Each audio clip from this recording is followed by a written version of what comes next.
Halo guys, jumpa lagi bersama saya Aminullah. Hari ini kita akan pergi ke pelabuhan Jatimabo, di mana pelabuhan tersebut pelabuhannya sudah rusak akibat melebihi kapasitas muatan bongkar muat oleh yang panjang.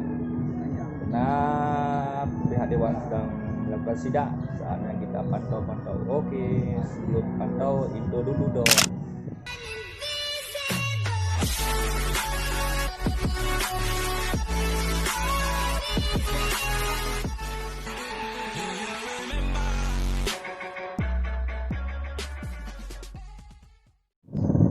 Memang kalau sebelum ada pembongkaran tiang panjang kemarin, kita lihat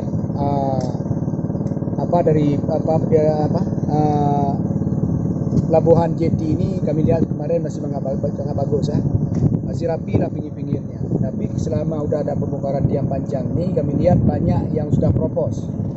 Lantai pelabuhan jeti ini banyak ada propos. Malah kita lihat sama-sama di lapangan tadi, ini ada sebahagian tiang panjang atau tiang panjang bawahnya udah berbesar dengan lantai pelabuhan tersebut. Mungkin dalam hal ini kami juga dari DPRK, karena juga tugas kami sebagai lembaga pengawasan, apalagi pelabuhan ini aset daerah, mungkin juga dalam waktu dekat ini akan kami panggil, terutama sekali perusahaan Bangka Besari, ya, karena yang bertanggung jawab penuh ini perusahaan Bangka Besari. Yang kedua juga perusahaan yang melakukan bongkar muat. Mungkin yang ketiga juga dinas perhubungan, karena dinas yang terkait. Itu yang kita panggil. Kenapa kita panggil? Karena ini juga minta bertanggung jawab. Ini harus bertanggung jawab, ini harus diperbaiki kembali. Kalau juga hal ini tidak diperbaiki kembali, mungkin salah satu juga kami akan menempuh jalur hukum. Mungkin dalam waktu dekat ini kita panggil DPRK. Mungkin bisa ditambah oleh Pak Sukamaudin. Secara lembaga kami telah menolak dari awal tentang penggunaan pelabuhan jeti ini oleh Bangka Besari. Kenapa regulasinya belum ada? Kami sebagai lembaga dewan mengingatkan jangan terjadi seperti inilah. Hari ini kita saksikan bersama siapa yang harus bertanggung jawab.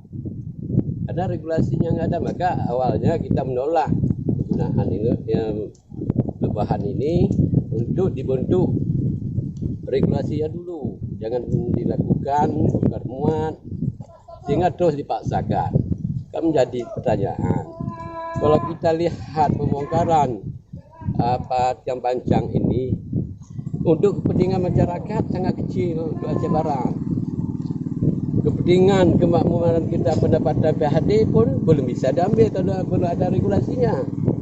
Kepentingan apa yang harus kita analisa hari ini selain kepentingan pejabat yang terjadi? Maka dari sisi itulah kami dewan, karena telah mengingatkan terjadi kerusakan ini, kami akan melaporkan ke Kejaksaan Agung, karena fasilitas pelabuhan ini adalah yang lebih mengerti pemerintah pusat bagaimana cara kelolanya. Maka kalau nanti kajian ketika DPRK di Barat melaporkan Kejaksaan Agung kalau adanya menyimpang daripada aturan harus ditindak.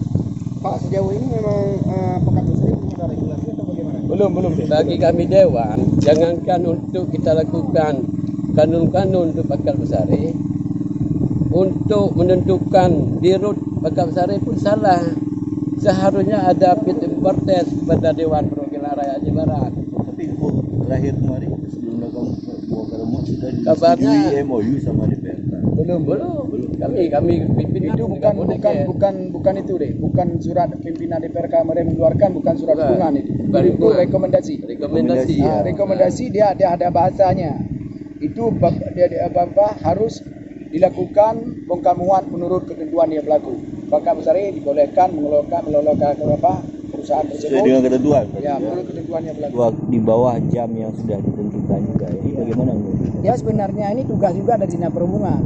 Ini jangan-jangan juga Dinas Perhubungan ada kongkelingko, ya. Karena gini, memang kita udah ada aturannya. Kalau untuk bongkar muat bagi truk yang 10 roda itu tidak dibenarkan dalam kota. Yang dibenarkan dari jam pagi sampai jam 12 malam. Yang dibenarkan contoh sekarang bongkar muat barang dari Medan itu baru bisa dibongkar malam. Makanya kenapa ini bisa? Maka juga kami juga dalam hal ini Dinas Perhubungan harus bertanggung jawab. Ini karena tupoksi dari pihak Dinas Perhubungan. Ini harus kita minta bertanggung jawab ya. Nah, mungkin yang masalah juga tadi perlu kami sampaikan. Ini masalah Pakam Sari. Itu saya ketua DPR. Itu tidak pernah dilakukan via portal DPR. Itu dilakukan di kantor bupati. Ya. Dan juga kita sering menyarankan ini tolong juga termasuk masalah via portal ini segera dilakukan. Masalah apa? Direktur Pakam Sari. Ini sangat salah besar. Artinya dilakukan pemilihan. Iya, ya, bukan kita nanti apa mempermasalahkan bukan, tapi cobalah ditempuh prosedur yang berlaku. Ya, nanti kita lihat bupati juga harus bertanggung jawab karena dia yang apa ada surat yang merintahkan Pakam Sari kan dari bupati. Ini juga termasuk bupati yang bertanggung jawab. Ini saya lihat ini sangat dipaksa ya, sangat dipaksa nih. Ini ada apa nih sampai dipaksa? Mungkin kalau dari saya sendiri, mungkin ada indikasi ini. Apakah ada fee sangat besar kita nggak tahu. Sampai saya dipaksa nih. Ini kalau juga kami biarkan ini terus, ini kalau ambruk siapa bertanggung jawab? Kita hari ini perlu ya kita panggil segera ini yang bertanggung jawab siapa? Jangan sampai ambruk nanti. Kemarin sebelum melakukan ini kita sudah sampaikan, tolong dibuatlah MOU. Tolong dibuat regulasi dulu. Kalau sudah siap MOU silakan. Karena kenapa? Kita mau ikat. Nanti misalnya ini yang si roboh ini yang bertanggung jawab. Ini siapa nih yang bertanggung jawab? Jangan-jangan nanti dikembalikan kepada Pakam Sari. Ini sebenarnya yang bisa berhak yang mengelolakan pelabuhan ini satu-satunya Polindo. Karena Polindo kenapa? Dia sudah memegang mengantongi izin. Tapi karena Polindo kemarin belum perpanjangkan MOU dengan pemerintah daerah, maka dihentikan. Ya, ini maka sekarang diambil kok pemerintah daerah kita memaksakan kehendak. Ini untuk pelabuhan ini bukan cukup izin di kabupaten, bukan. Dari Menteri Perhubungan pertama. Baru ke gubernur, baru ke bupati. Kalau ini sudah ditempuh semua, saya fikir baru okey. Tapi ini belum. Cuma dengan Pakam Sari dengan bupati dua. Ini mufakat. Nantilah kita lihat ya. Waktu kita laporkan kepada pihak penegak hukum. Mungkin kita jalan.